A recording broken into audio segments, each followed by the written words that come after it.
Let's summarize the work of the Russian automotive industry in October. Let me remind you that all the largest automobile companies in Russia are under severe sanctions from Western countries. But despite this, they continue to develop and demonstrate new products. The Moskvich company, created on the basis of the Renault plant in Moscow, launched the second model into mass production. It is based on the Chinese passenger car Jaka 5 Plus, which in Russia received the new name Moskvich 6. This car will be offered not only to private individuals, but also to government agencies, where it will replace Mercedes-Benz, BMW and Audi. Moskvich 6 is equipped with an engine with a displacement of 1.5 liters, depending on the modification, developing 136 or 174 horsepower. In the first case, the transmission uses a variator, in the second, an automated manual gearbox. Currently, the plant in Moscow produces Moskvich 6 using the SKD method, but the Moskvich 3 crossover, launched into production a year earlier, was localized in October. Now its body is welded and painted at the plant. In 2024, the Moskvich 6 body will also be welded and painted in Moscow. In October, the Avtotor company from Kaliningrad mastered the production of the Chinese crossover Bayek X7. This car, like Moskvich 3, is equipped with an engine with a displacement of 1.5 liters. But the Bayek X7 is larger and more powerful. Its engine develops 180 horsepower. This engine is paired with an automated manual transmission. By the end of 2023, Avtotor's production program will include 7 Bayek brand models. The Avtovaz company, which produces cars under the Lada brand and is the largest passenger car manufacturer in Russia, demonstrated a twofold increase in production based on the results of 9 months of this year.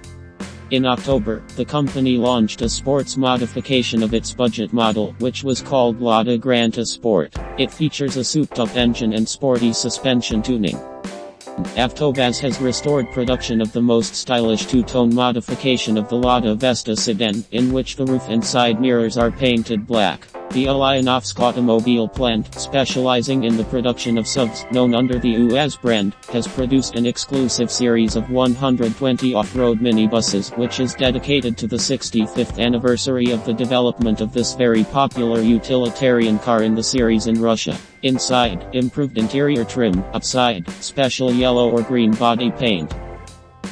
Since last year, the Elektromobile Manufacturing Rus company has been manufacturing electric EV-Pro trucks based on the serial light-duty UAZ Profi trucks. In October, this company presented their first modernized version. EV-Pro was modified based on the operating experience of the first copies. The changes affected the onboard computer and electrical network, the production technology of traction batteries and the instrument panel. In addition, the box body is now made of aluminum and reduced in width and height. As a result, the van became almost 200 kg lighter. Due to this, the carrying capacity of EV-Pro increased from 800 to 1000 kilograms. To date, 24 modernized EV-Pros have been manufactured. And by the end of the year the company expects to produce at least 100 copies of them.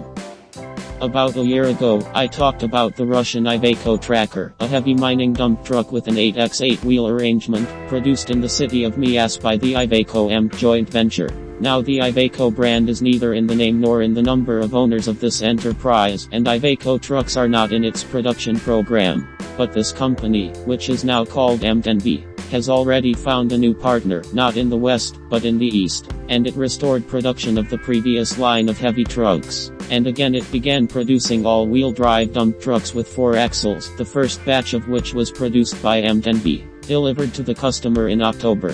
With a total weight of 50 tons, this dump truck is designed to transport 35 tons of cargo.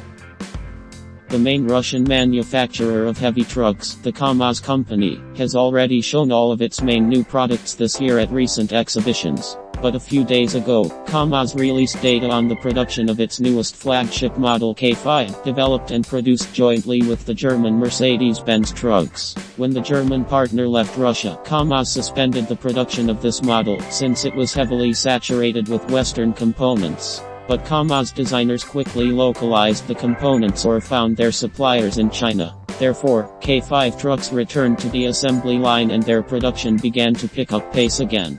So, despite the hellish sanctions, the production of K5 trucks in the first 9 months of this year increased 2.5 times and amounted to more than 3,000 units. By comparison, only 1,700 K5s were produced in all of 2021. Now the company has reached a production rate of 600 K5 trucks per month. Thus, by the end of 2023, KAMAZ will double the production of its most modern truck. The unstoppable advance of electric buses continues in the Russian urban public transport market. Today in Moscow their number has exceeded 1,000. Therefore, electric buses are no longer perceived by city residents as exotic. Deliveries of KAMAZ electric buses to the Russian capital have acquired such a large scale that the company had to open a new plant in Moscow for their production. It is not surprising that new models of electric buses are appearing in Russia. Last summer, the Trans Alpha company from the city of Vologda demonstrated a new articulated electric bus, Orion, about 18 meters long. It is based on the already produced Sirius electric bus, 12 meters long. And in October, 2 more new electric buses debuted. One of them was developed at the Ufa tram and trolleybus plant. It received its own name, Electric City. This is a classic, completely low-floor model, 12 meters long, with batteries located on the roof. Their total capacity is 438 kW, which provides a range of up to 300 kilometers. The type of battery charging is the so-called overnight one. That is, electricity will be charged during overnight parking in the parking lot. Another new electric bus was presented by PC Transport Systems. This is the second copy of the experimental General Electric bus. The number of batteries was increased, which increased the range. If previously the General Electric bus traveled a maximum of 60 kilometers on one battery charge, now it can travel at least 100 kilometers. At the same time, the charger power for recharging from 380 or 600 volt stations has been increased. An interesting feature of the General Electric bus is its unique battery charging system. It combines the capabilities of slow night charging, dynamic charging from trolleybus current collectors, as well as ultra-fast charging with their help. If there is even a short trolleybus contact network on a section of the route, then dynamic charging allows the General Electric bus to be charged while moving, and not during long stops at the terminal stations, which is why more electric buses are required than buses or trolleybuses. The salon, with a completely low floor, depending on the number of seats, can accommodate from 70 to 90 people. The rear portal drive axle was supplied by partners from China, but it is driven by a separately located Russian-made electric motor with a power of 180 kW. The development of modern transport technologies in Russia is not limited to the creation of new electric buses. In October, the main carrier of the Moscow region, the Mostransit company, began testing the Liaz LNG bus, the engine of which runs on liquefied natural gas. Liquefied gas is stored at a temperature of -160 degrees Celsius. A cryogenic fuel tank with a capacity of 375 liters provides a range of at least 320 kilometers. The Liaz bus running on liquefied gas will be tested in the city of Kolomna until the end of January 2024. And based on the results of this test, Mostransit will decide on the purchase of such buses.